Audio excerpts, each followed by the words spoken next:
De hecho, el personaje de su amiga se lo dice, le dice, nosotros en los 90 no teníamos esto. O sea, teníamos otros problemas, ¿no? Los hombres nos infravaloraban intelectualmente, no se reían de nuestros chistes, nos acosaban, nos robaban las ideas, pero nosotras no teníamos cringe. Estás escuchando Radio Primavera Sound, proudly presented by Cupra.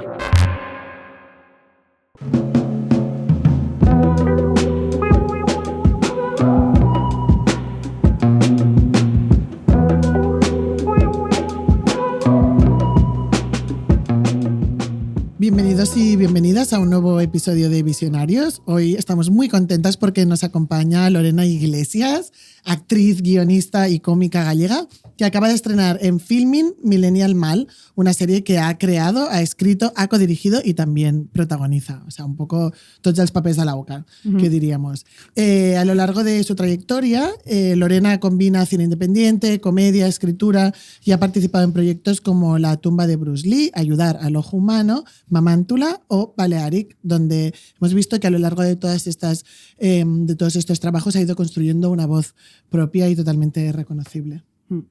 Con Millennial Mal lleva su universo al formato serie con una historia atravesada por el choque generacional, la precariedad y la reinvención personal, siendo uno de sus proyectos más ambiciosos hasta la fecha. Pero empecemos por lo más importante, por algo que me quita el sueño. Lorena, ¿dónde te pillas los outfits? Pues mira, sinceramente, voy a decir la verdad. El 80% de mi ropa es de Humana y el otro 20% del Temu. Sé que hay ciertos problemas éticos con lo del Temu, pero hace unos meses escribí un documental sobre moda y aprendí que no solamente la ropa del Temu se hace en talleres explotando a otras personas, sino que la ropa de grandes marcas también, así que basta ya de culpar a las consumidoras pobres. Pero luego compensas, ¿no? Luego compensas con el Humana. Claro, hay un porcentaje hay que un yo creo equilibrio que de ya eres buena persona. Ahí está. Podemos contar un poco el argumento de Millennial Mal para que las personas que nos están viendo, si todavía no han visto la serie que está en Filmin, estén un poco sobre la pista. Es una serie de 5 capítulos solo, que se ve cortísima. El día que conocí a Lorena me dijo, es como una peli. Sí. Y pensé, es verdad que es esa duración. Y ni siquiera una peli larga, sino una peli de domingo por la tarde de resaca. Sí, tiene algo como de estas películas universitarias donde alguien vuelve a la universidad. Es el caso de Judith Villegas, la protagonista de Millennial Mal, que tiene una vida, la vemos trabajando en una biblioteca, una vida gris, una vida un poco aburrida, como de señora de 40 años, y uso la palabra señora como muy intencionalmente en este primer momento de la película, pero pasan cosas y de repente Judith, nuestra protagonista, se ve volcada a volver a la universidad y además haciendo ver que es una joven de menos de 30. Eso es. Este personaje lo interpretas tú, Lorena.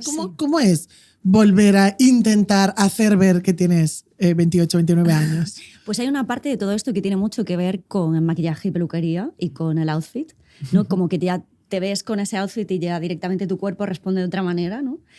Casi me costó más la bibliotecaria gris, porque yo no me parezco tanto a esa bibliotecaria gris, pero sí la caracterización tiene que ver, había unas tiras como que me levantaban un poquito el rostro y tal. Y sí, tiene mucho que ver con eso y también con mis ganas de ser joven que tengo porque, claro, mi juventud a finales de los 90 y a principios de los 2000 y la de muchas mujeres de mi generación ha sido una estafa. Siento que ha sido saboteada por el patriarcado.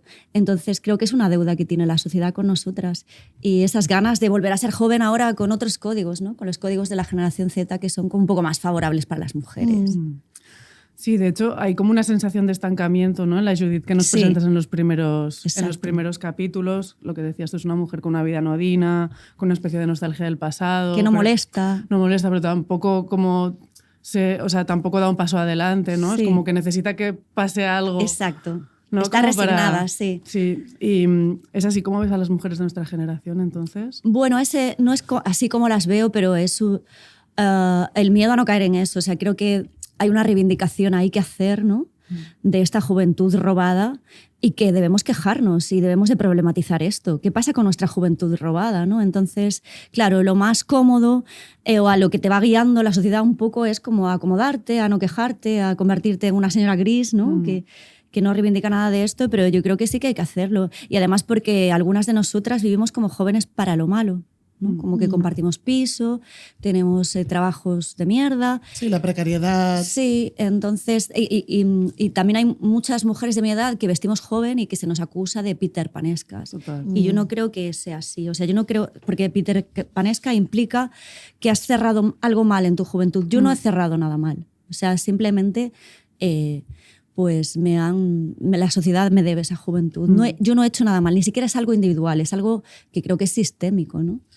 Me parece muy interesante lo que dices de esta juventud robada, porque más o menos las 3 años arriba, años abajo, yo soy somos como mayor, un poco de las mismas generaciones. Y yo también tengo esa sensación que tuvimos una juventud totalmente atravesada por la presión estética, por las presiones del patriarcado. Y me preocupa otra cosa que quería preguntar, ¿cómo lo ves tú? Que creo que esas presiones las seguimos cargando con 40 años. Esas presiones estéticas, claro. ese vernos desde la mirada del otro, sí. nos siguen pasando factura con 42, 40, 45 años. Es un temazo que está también en la serie y que a mí me preocupa muchísimo y que creo que no se puede frivolizar nada con esto. Es muy grave la presión estética que hay sobre las mujeres. Es una presión infinita. Los estándares estéticos no están diseñados para que los alcancemos, están diseñados para que los persigamos de por vida, ¿no? Y que cada vez nos sintamos más inseguras, ¿no? Meternos ahí en una espiral de inseguridades hasta que nos morimos. Cada vez hay un estándar nuevo a alcanzar. Cuando eres joven tienes que mantenerte joven, cuando eres mayor tienes que recuperar la juventud, cuando no eres joven todavía tienes que darte prisa. Es imposible, ¿no? Entonces causa muchísimo sufrimiento en las mujeres. Es una cosa sistémica, eso. Sí, inseguridades, ansiedad, la presión, la dismorfia corporal, ¿no? que tenemos, ¿no? La presión psicológica por operarnos, por intervenirnos, las consecuencias de esas intervenciones que salen mal. Es que son muchos problemas, ¿no? Y sí, están ahí. Creo que yo no sé cuál es la solución.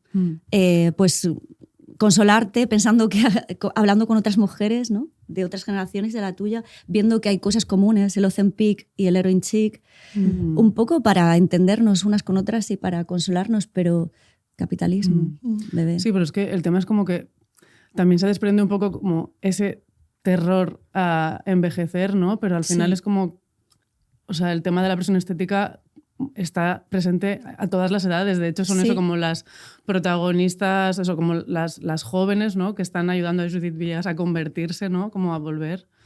Sí. Ellas mismas son edadistas. Exacto. Claro, exacto. porque ellas tampoco pueden como capear ese bombardeo estético que tenemos constantemente, ¿no? Es muy difícil sortear todas esas presiones. Algunas siempre te salpica, aunque creas que no, ¿no? Y en la serie hay un choque constante entre millennials y generación Z. Me gustaría preguntarte qué te interesaba más, si la fricción o los puntos en común entre ambas generaciones. Bueno, la fricción me interesa como para generar comedia, ¿no? Como ese aislamiento que hay entre una generación y otra, que también vemos todo el rato en artículos de opinión, ¿no? De las millennials, critican a las Z, las millennials. Pero en realidad lo que me interesa a mí es apostar por una unión intergeneracional. Creo que es muy importante para romper el relato patriarcal, en realidad, ¿no? Creo que por eso ha habido diferentes olas de feminismo, porque hemos estado como muy aisladas generacionalmente y creo que tenemos que comunicarnos, que compartir experiencias, referentes, ver que hay diferentes maneras de envejecer, diferentes maneras de ser joven, y que ninguna de esas cosas es como una cosa monolítica, ¿no? Lo millennial, lo Z, y que hay bastantes cosas en común, bastantes problemas en común. Sí.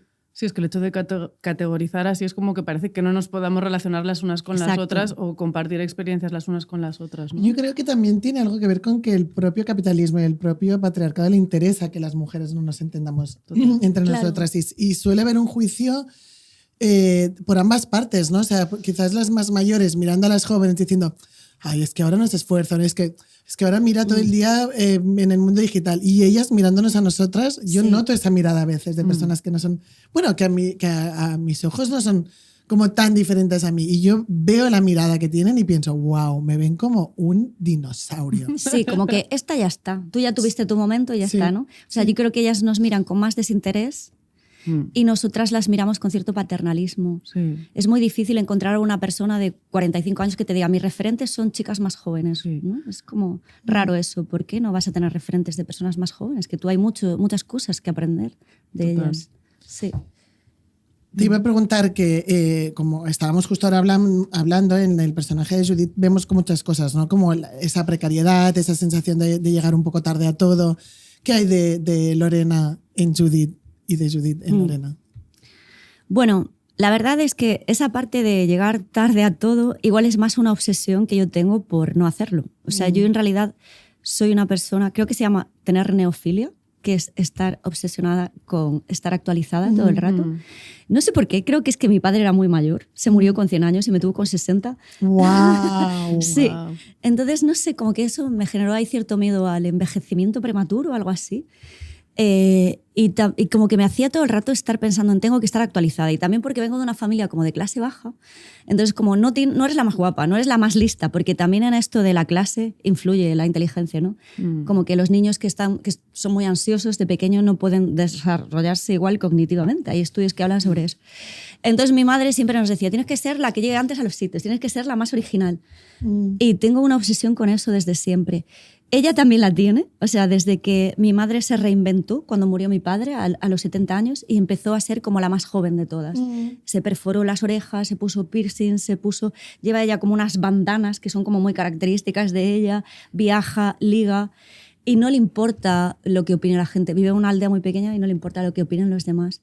Entonces creo que es una cosa medio educacional. Fíjate, porque seguro que en una aldea todavía hay más la mirada ajena. Exacto. Como el juicio propio a través de la mirada de los demás. Sí, pero ella tiene esta cosa de al ser tan mayor, le da igual. Ya. Que eso también es una cosa muy guay de ser mayor, como que te empieza a dar igual la opinión de los demás. Entonces puedes tener estas actitudes así un poco radicales y desenfadadas. Pues yo siempre pienso, ¿cuándo llega eso? ¿Cuándo llega el momento que ya no te importa la mirada de los demás? No me ha llegado Últimamente aún. lo hemos estado hablando también, ¿no? Como que yo creo que sí que los 40 A los es un 70. poco el punto de inflexión. A los 40 mal. Pero esto pasa, chicas. Esto pasa y luego estaremos mucho mejor. Joven a los 70. Joven a los Es que, 70, Sí, pero es que es eso, es que quizás hasta que no tengamos 70 años Sí. no nos va a empezar a realmente dar igual lo que los demás piensen de nosotras. O sea, sí, creo que sí. me tengo que esperar 30 años más No, a que pero, esto pase. o sea, no, es que puedo ahora más. no Tienes recuerdo- que vivir, tienes la obligación de vivir 30 años más para estar Claro, joven. es que no puedo más ya. Sí, Bueno, yo creo que llegará antes. Mira, puede ser. Sí. ojalá. Vale, bueno, nos ha encantado ver a nuestra querida Isa Calderón haciendo de Salomé, que bueno, es un poco Isa Calderón. Sí, y me gusta eso, no me Es que, importa. claro, y te quería preguntar cuál era tu relación con ella antes, si erais amigas, si escribiste el papel para ella, o bueno, ¿cómo ha sido esto? Pues éramos amigas y ella como que seguía mis shows. Yo hacía un show de comedia a la semana que se llamaba Necro Show y que es como era siempre distinto y tal. Ella venía a verme a veces, me decía que le gustaba lo que yo hacía, espero que sea cierto, creo que sí. A mí me gusta mucho Deforme, me gusta mucho lo que hacen Lucía y ella. Salomé es un personaje que tiene que tener mucho aplomo y ser muy divertida a la vez. Y creo que en un punto empecé a pensar en Isa. Ya. Entonces le mandé el guión, le gustó. Hizo un casting, porque claro, ella nunca había actuado, entonces había como, bueno, había que probar que ella podía actuar, ¿no? Y hizo un casting con 2 actrices que lo hicieron de maravilla, pero ella era claramente el personaje y lo vimos todas y tal. Y nada, fue un gusto trabajar con ella, la verdad. Es súper generosa y sabía que lo iba a hacer bien, lo hizo muy bien. Y me encanta que el personaje de Salomé esté impregnado de Isa porque me gusta Isa, me gusta su energía, es guay. Y en contra, ¿cómo encontraste a las 2 chicas jóvenes, las chicas que son las nuevas amigas universitarias de Judith? Sí, pues a Claudia, que es como la de las 2, un poco la más empática, ¿no? La encontré en el rodaje de una película que coescribí y de la que fui coach de actores que se llama Alumbramiento. Ella hacía un personaje súper dramático y a mí me hacía muchísima gracia. Wow. En algunas escenas. Entonces le dije, oye, tienes una cosa cómica que me chifla y tal. Y ya terminé de escribir el personaje de Claudia pensando en Victoria Oliver, que es ella. Hizo el casting, obviamente lo pasó. Y con Paula Gala, el personaje de Sofía, pues pasó un poco lo mismo. En Balearic, la película esta de John de Sosa, ella sale en la parte de slasher del principio y también me pareció que tenía una energía muy guay, que quería que tuviese el personaje de Sofía, hizo el casting y también lo pasó. Pero ya en el proceso como que medio nos hicimos amigas. Ya llegamos al rodaje siendo bastante colegas, de tomar cerveza, de prestarnos ropa y tal. O sea, tengo muy buena relación con ellas a día de hoy. Y somos amigas, ¿veis? Las relaciones intergeneracionales. Sí, qué importante también, yo creo, cuando grabas una película con las dificultades que siempre conlleva, ¿no? Y las horas de rodaje, lo duro que debe ser, que hay como muy buena relación con el equipo. A mí ¿Es una eso me cosa que parece. priorizas tú también cuando eliges el cast? Sí, a mí me parece fundamental, no solo con el cast, sino con el resto del equipo y tú misma. O sea, tienes que estar concentrada y para estar concentrada tienes que estar relajada. O a mí, por lo menos, para mí es súper esencial estar relajada, si no me bloqueo y no soy capaz, ¿no? Y creo que eso se contagia a todo el equipo y el ambiente, porque había muchas mujeres también. Era como muy relajado y muy divertido. Había mujeres jefas de departamento dando órdenes. Me he fijado en el rodaje y en otros que he hecho últimamente que los tíos siguen viendo como con cierta estupefacción esto de tías dándoles órdenes, ¿sabes? No acaban como de reaccionar bien a eso. Es como, ay, mira esta. Mira cómo manda, mira no me cómo digas. manda, claro, como si fuese algo gracioso o raro, ¿no? O no sé. Pero bueno, ellas lo hacían súper bien y se generó un muy buen ambiente en rodaje gracias a esto. Hemos destacado el papel de Isa Calderón en Millennial Mal, bueno, luego estás tú. Había algunos momentos en la serie en los que me recordaba un poco tu manera de interpretar al universo también de Miranda July, ¿sabes? Ay, ojalá. Sí, no, pero total. Y no sé, me gustaría que nos contaras un poco si tienes referentes. En España me parece que no hay tantas referentes en la comedia, o sea, mujeres. No. Y me gustaría saber si te has inspirado en alguien. Sí, o sea, yo hacía comedia antes, hacía stand-up, entonces mis referentes son de cómicas americanas. Ya. Admiro a 500.000 cómicas americanas, no sé por qué todas son americanas.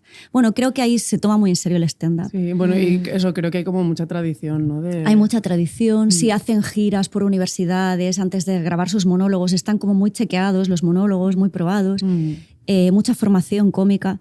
Y bueno, sí, pues desde Tina Fey, Amy Poehler, cómicas que me alucinan, que también han hecho comedia universitaria, que son muy buenas guionistas, muy buenas cómicas, a gente un poco más mayor como Amy Sherman Paladino o Nora Ephron, que también me gustan, o sea, rom-com, comedia universitaria y después monologuistas de stand-up que me flipan, como Maria Bamford, como Tig Notaro, como Sarah Silverman, bueno, 500.000. Son mis referentes, mujeres cómicas, guionistas, que han hecho a veces cosas que hace años que eran denostadas por ser femeninas, como si eso fuese algo menor, ¿no? Y que en realidad creo que son personas brillantísimas. Y todas son mujeres, o sea, no tengo referentes apenas de hombres. Me crié viendo series, no películas. Cuando era pequeña me acuerdo de ver Las Chicas de Oro. Bueno. Éramos mis 4 hermanas, 4 niñas viendo a 4 viejas. Me parece una serie súper feminista. Y sí, viendo series de mujeres, Sexo en Nueva York, bueno, Girls, por favor, que Fleabag, todas estas series son referentes de todas, yo creo, ¿no? Sí. Me gusta que digas esto como del valor de la comedia, porque siento que a veces se ve la comedia un poco como un género menor, ¿no? Como que no se puede hacer comedia y que sea como alta cultura, sino que la comedia siempre tiene como una mirada un poco más denostada. No lo entiendo porque me parece como mucho más difícil hacer reír que hacer un dramón. O sea, hacer llorar a alguien es súper fácil, ¿sabes? Bueno, sí. Pero hacer como a final de humor temporada inteligente. especialmente. Sí. Estamos con la lagrimilla ahí. Total. Y además hablar de temas serios en las comedias, ¿no? A mí me gustaba como poner estos temas que estamos comentando, como la presión estética, los falsos aliados, ¿no? La conexión intergeneracional, al servicio de una historia aparentemente estúpida, que no lo es tanto, ¿no? Pero creo que sí que hay géneros como la comedia universitaria y la comedia juvenil, las rom-coms, que no sé, que hacen fácil lo difícil, que te permiten hablar de cosas un poco profundas de una manera muy desenfadada. Y a mí eso es lo que me gusta. Me gustan este tipo de géneros. Mucho más que las cosas inaccesibles, herméticas, pero que están vacías en el fondo, ¿no? Que creo que es una cosa súper masculina. Y hablando de esta cosa de no comprometerte... Bueno, o de hacerlo difícil para que parezca que es más listo como creador. ¿No? Es que no lo estáis entendiendo. Pero ves, eso es muy de tío. Muy de tío. Muy la pretenciosidad vacía y la falta de compromiso con el material. Como esto, yo soy un genio y no tengo que explicar nada. Sí, si lo entiendes bien y si no, pues ya también. está. Es que serás más tonta que yo. Y esto, siguiendo un poco con esto, Millennial Mal trabaja mucho pues esto, con la incomodidad, con el ridículo. ¿Qué te atrae de ese lugar y qué te permite contar que quizá otro tono no te permitiría? No soy muy consciente de que la serie sea incómoda, pero me lo han dicho muchas personas, así que puede ser. Creo que lo que pasa es que hay cierta incomodidad en los personajes, ¿no? Como que las chicas tienen miedo al cringe, que es una cosa muy de las Z, y que me gustaría que no existiese, la verdad. Buah, increíble melón, ¿eh? O sea, el miedo de la generación Z al cringe. Sí. Es Creo normal, que les define quizás como, Total. Sí. como generación. Sí, yo tengo sobrinos y tal. Mi sobrina tiene miedo a muchas cosas por no hacer el ridículo, porque eso va a estar amplificado en las redes sociales y lo van a ver millones de personas. Entonces entiendo que sea por esto, pero creo que es un mecanismo de control horrible. Entonces los personajes de las jóvenes tienen miedo al cringe. Y sobre todo tienen miedo a que el cringe de la protagonista las salpique a ellas. En un momento le dicen, no hagas el ridículo, a ver si no vamos a poder sentarnos contigo, ¿no? Entonces sí que existe esta cosa incómoda del miedo a la vergüenza. Y luego también está la vergüenza de ser boomer, de ella, ¿no? Que es una cosa que tampoco me gusta a mí. O sea, a mí me parece más boomer el reproche. ¿Sabes? Eres una persona boomer porque no te conoces estos anglicismos. Pero si los anglicismos son una cosa, es la norma. O sea, no estoy siendo transgresora por utilizar anglicismos ni nada, ¿no? No estoy siguiendo la norma. Entonces, incluso me parece que hay algo punky en que no te preocupe eso, ¿no? No me importa ser boomer. De hecho, en la serie se nota muchísimo eso, que Judith está como en un sitio incómodo, evidentemente, porque está volviendo a la universidad y le pasan muchas cosas, pero no le pasa casi nunca el cringe. El cringe le pasa a las jóvenes, exacto. mirándola, ¿no? Sí, le pasa el cringe, después al final, bueno, es que claro, no podemos... No pero sí, le pasa más a las jóvenes, efectivamente. Ella no. De hecho, el personaje de su amiga se lo dice, le dice, nosotros en los 90 no teníamos esto. O sea, teníamos otros problemas, ¿no? Los hombres nos infravaloraban intelectualmente, no se reían de nuestros chistes, nos acosaban, nos robaban las ideas, pero nosotras no teníamos cringe. Era un poco guay ser alternativa o ser, sí. De hecho, creo que es una cosa que tenemos que hacer como activismo, ¿no? De dejar de tener cringe, o sea, total. Seamos libres, porque es verdad que si no, eso coarta mucho la libertad de no voy a bailar porque voy a dar cringe, no voy a vestir así porque voy a dar cringe. Entonces acaba coartando muchísimo la libertad. Sí, totalmente. Traer las cosas buenas que había en los 90 y a principios de los 2000. De hecho, me gustaría hacer una serie en la que ellas van a los 90 de alguna manera. No sé cómo, porque tendría que ser a través del regreso al sueño. futuro. Claro, pero me gustaría mucho. Como esa serie en la que estamos Isa y yo de jóvenes, Salomé y yo, perdón, y las jóvenes de la serie, ¿no? Y Ya, pero es que yo me las imagino así, como, no, total. qué horror. Claro, al principio sí, ¿no? ¿Por qué bailáis así, no? Claro.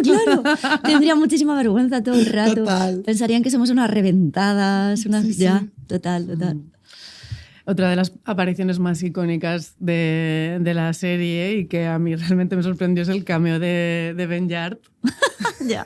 ¿Cómo surgió la posibilidad de trabajar con él, o sea, de contar con él para hacer de Ben Yard también? Bueno, la serie se rueda en Pamplona y él es de Pamplona, entonces eso ayudó bastante.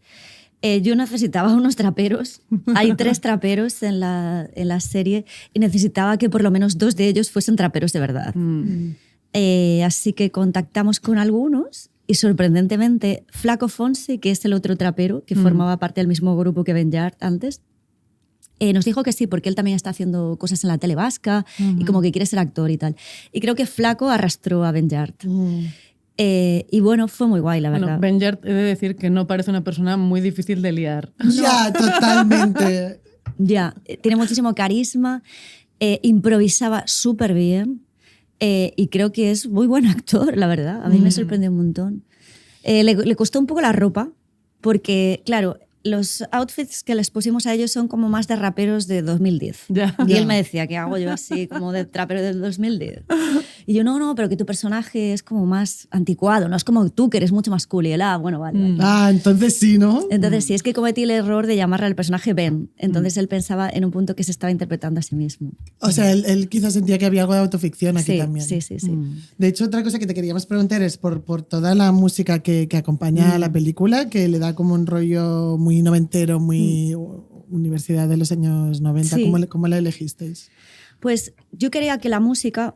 O sea, me gusta mucho que las comedias juveniles y universitarias de los 90 y de los 2000 hay como siempre una música que transmite cierta rebeldía de mentira, ¿no? Como Green Day, Offspring, ¿no? Blink 182. Es como rebeldía plástica, algo que no acaba de ser todo rebelde. Y pensé, como, ¿cuál es el equivalente ahora? Y no sé, se me ocurrió que el hiperpop. Entonces hay mucho hyperpop en la banda sonora y también hay otros géneros. Luego, gracias a One Path, que es el músico que hace la banda sonora y tal, pues abrimos un poco ese abanico y decidimos utilizar toda la música desde los últimos 20 años, ¿no? Estilos musicales, porque también ahora la música actual está reivindicando la música de principios de los 2000, como Timbaland. Y entonces, bueno, hicimos muchos géneros, K-pop, reggaetón, incluso hay un poco de gabber. Sí, música electrónica. Sabíamos que queríamos que fuese plástica, así que que no fuese nada analógica. Y nada, eso es. Bueno, yo no quiero acabar esta entrevista sin poner una reclamación. Ya te lo he contado antes de empezar. En Madrid hubo preestreno con Fiestón y en Barcelona, oye, nos encerraron en una sala de cine, nos pusieron 2 episodios y nos dijeron para casa. Estabais indignada. ¿Dónde está mi fiesta? Es verdad, ¿dónde está? Me han robado la fiesta. Ya, no sé cómo solucionar esto, porque nosotros la verdad es que nos lo pasamos genial. Acabamos en un garito de BDSM. Wow. O sea, yeah. no sé si quiero saberlo. Bueno, envidia es lo que FOMO, está pasando. lo siento por la FOMO, pero sí hay que arreglar esto de alguna manera. Ya lo arreglaremos. Lo arreglaremos. Pero eso no significa que creamos que las de Barcelona sois menos divertidas. Vale, me quedo más tranquila. Y Sara, es verdad que desde dijimos que venía Lorena, en plan, le tengo que preguntar por qué no hubo fiestón. Bueno, igual tengo que poner la reclamación a nuestras amigas de Filmin, ¿no? Yo creo que sí. Hay que decirle a Ana Prats que bueno, y porque todos los aquí. colegas están ahí en Madrid, Yeah. ¿no? Como mi crew, la del equipo. Claro. Pero eso, ¿sois igual de divertidas o más? Pues nada, estamos bastante más tranquilas sabiendo que somos nosotras también un poco divertidas. Así que os recordamos a todos y a todas que cuando esto se publique ya vais a tener Millennial Mal en Filmin, porque se estrena el 30 de junio, que esto es 30 ya de mismo. junio, que estamos genial. Estamos ya, 30 de junio. 30 de junio. Sí. Los 5 capítulos de golpe, sí. Todo de golpe. Entonces ya lo vais a poder ver. Y nada, pues qué privilegio, Lorena, tenerte hoy aquí, qué ilusión. Además, con este look que nos llevas, que antes de empezar decías que qué maravilla de pincitas que nos ha traído. Temo. Muchas gracias Lorena. a vosotras.